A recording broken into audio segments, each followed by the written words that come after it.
Kamishna mkuu mamlaka ya mapato Zanzibar amefikia ofisi ya mamlaka ya mapato ndani ya mkoa wa Kusini Unguja kwa lengo la kuja kutoa pongezi kwa wafanyakazi kwa kuifikisha huduma ya utoaji wa leseni pamoja na stika za magari ya biashara. Sio hivyo tu, bali pia amefika hapa Kamishna mkuu wa mamlaka ya mapato Zanzibar kwa lengo la kutoa pongezi kwa kuvuka malengo mkoa wa Kusini Unguja.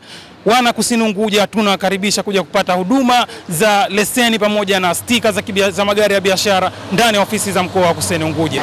Huu mwezi wa 10 kwa mamlaka ya mapato Zanzibar ni mwezi wa kuboresha huduma zote ambazo zinatolewa ndani ya Unguja na Pemba.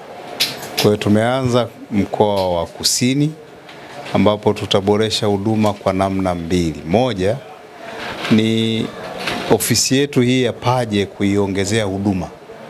Na moja ya huduma ambayo ilikuwa inahitajika sana ni huduma ya kutoa leseni mpya na ni huduma ya kurenew driving license na kusajili vyombo vya moto. Sasa huduma ya kutoa leseni inawagusa watu wote, wa kawaida kabisa, wa chini kabisa, ambao wanategemea leseni ili waendeshe maisha yao. Huyu bwana Saidi, yeye ni mtu wa bodaboda. Hawezi kuendesha bodaboda kama hajarenew. Kwa hiyo leo tumekuja kuzindua hii huduma na kuwataka watu wa Kusini wasiende mjini, waje wapate huduma zao hapa. Badala ya kutumia pesa kwenda mjini, badala ya kupoteza muda kwenda mjini, badala ya kuleta inconvenience kwenda mjini, sasa waje kwenye ofisi zetu.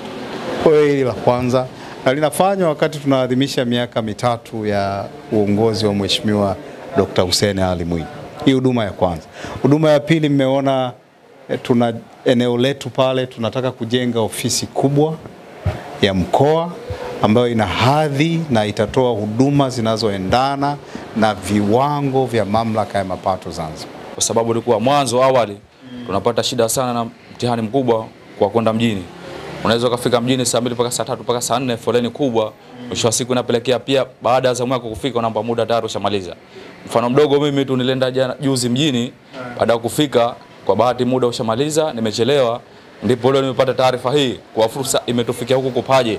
Kwa binafsi nimefurahi sana pia, na ndio maana nipo hapa kwa ajili ya kufuatilia zoezi hilo.